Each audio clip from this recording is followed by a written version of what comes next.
وَيُرِيدُونَ أَن يُفَرِّقُوا بَيْنَ اللَّهِ وَرُسُلِهِ، اور وہ ارادہ کرتے ہیں کہ اللہ اور اس کے رسولوں کے درمیان، یعنی ان کی خواہش یہ ہے، ان کی کوشش یہ ہے کہ اللہ اور رسولوں کے درمیان تفریق پیدا کر دیں۔ یہ آیت جو اس سے پہلے ہم آیات پڑھی ہم نے سورہ آل عمران میں بھی اور سورہ بقرہ میں بھی، ان سے مختلف ہے۔ لا نفرق بین احد من رسلی، ہم کسی رسول میں تفریق نہیں کرتے۔ آل عمران اور سورہ بقرہ اس میں یہ بات تھی، ہم رسولوں میں تفریق نہیں کرتے۔ یہاں اللہ اور رسولوں میں تفریق کی بات آ گئی ہے، تو وہ چاہتے ہیں کہ تفریق کر دیں اللہ اور اس کے رسولوں کے درمیان۔ وَيَقُولُونَ، اور وہ کہتے ہیں نُؤْمِنُ بِبَعْضٍ، ہم بعض پر ایمان لائے، وَنَكْفُرُ بِبَعْضٍ، اور بعض کا ہم انکار کرتے ہیں یا بعض احکام مانتے ہیں اور بعض احکام نہیں مانتے۔ وَيُرِيدُونَ أَن يَتَّخِذُوا بَيْنَ ذَلِكَ سَبِيلًا، اور وہ چاہتے ہیں کہ کوئی درمیان کا راستہ نکالیں۔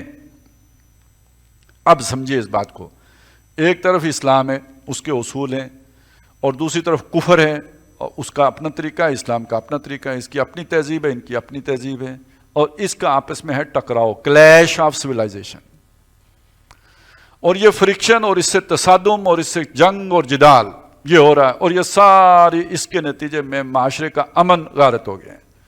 اب کچھ امن پسند لوگ ہیں، وہ کھڑے ہوئے، انہوں نے کہا کہ ان دونوں کا پیچ اپ کرتے ہیں۔ پیچ اپ کیسے ہوگا؟ کچھ چیزیں اسلام کی لے لو، کچھ چیزیں کفر کی لے لو، دونوں مل کے وہ ملغوبہ بنا لو، جیسے اکبر نے بنانے کی کوشش کی تھی۔ وہ جو آگے ہم پڑھ لیں گے سورہ یونس وغیرہ میں آئے گا کہ وہ آ کے حضور سے کہتے تھے کہ ایت بقرآن غیر ھذا او بدلہ، دوسرا قرآن لے آئیں یا اس کو تبدیلی گوارا کر لیں، یہ قرآن بڑا ریجڈ ہے۔ اب یہ کام کرنے کے لیے ظاہر ایک درمیانہ رستہ بنائیں گے، نہ کفر کا پورا اختیار کرو پیکج لو، نہ اسلام کا پیکج لو، دونوں کے ملغوبے سے ایک نیا رستہ بنا لو۔ اب یہ کام نہیں ہو سکتا جب تک رسول درمیان میں ہے، یعنی اس کام کی رکاوٹ سنت ہے، لہذا اب اللہ اور رسول کے درمیان جدائی پیدا کرنے کی ضرورت پیش آ گئی۔ اللہ کی مانیں گے، رسول کی نہیں مانیں گے۔ سمجھ آئی؟ یہ انکار سنت کے بغیر یہ والا مرحلہ نہیں سر ہو سکتا، تو تب جا کے ہماری اور مغرب کی کلیش ختم ہو جائے گی، اور اس سب کے ساتھ کو ایگزسٹنس ممکن ہوگی۔ کیوں؟ ریاست کا مذہب نہیں ہوتا اور اسلام کی ریاست نہیں ہوتی۔ اسلام تو بس تزکیے کے لیے دنیا میں اترا ہے، بس اللہ اللہ خیر سلام۔ اور ویسے جہاد ریاست کے اعلان کے بغیر نہیں ہو سکتا، یہ بھی وہی گاندھی صاحب ہی فرماتے ہیں، ریاست کا مذہب کوئی نہیں ہوتا، جہاد جو ہے وہ ریاست کے اعلان کے بغیر نہیں ہو سکتا۔ اور یہ مسجدیں، یہ تو مسجد کے جو انتظامات یہ ریاست کو، ویسے ریاست کا مذہب کوئی نہیں ہوتا۔ تو یہ سارا ملغوبہ تبھی بن سکتا ہے جب بیچ سے رسول کو نکال دیں یا کسی نہ کسی بہانے سے اس کی تخفیف کر دیں۔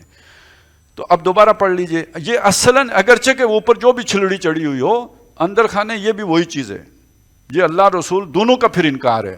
ان الذین یکفرون باللہ ورسلہ ویریدون ان یفرقوا بین اللہ ورسلہ ویقولون نؤمن ببعض ونکفر ببعض ویریدون ان یتخذوا بین ذلک سبیلا، یہ کو ایگزسٹنس والا کوئی راستہ نکالنا چاہتے ہیں، یہ باطل اور حق دونوں مشترکہ طور پر زندہ رہیں، وہ راستہ نکالنا چاہتے ہیں۔ اولئک ھم الکافرون حقا، لیکن یہ اد تھے جا کے یہاں اشہد اللہ الہ الا اللہ و اشہد ان محمد عبدہ و رسولہ کی ڈھال کھڑی ہے، کلے میں محفوظ ہیں، یہاں آپ کفر کا حکم نہیں لگا سکتے۔ وَأَعْتَدْنَا لِلْكَافِرِينَ عَذَابًا مُهِينًا، اور ایسے کافروں کے لیے ہم نے رسوا کن عذاب تیار کر رکھا ہے۔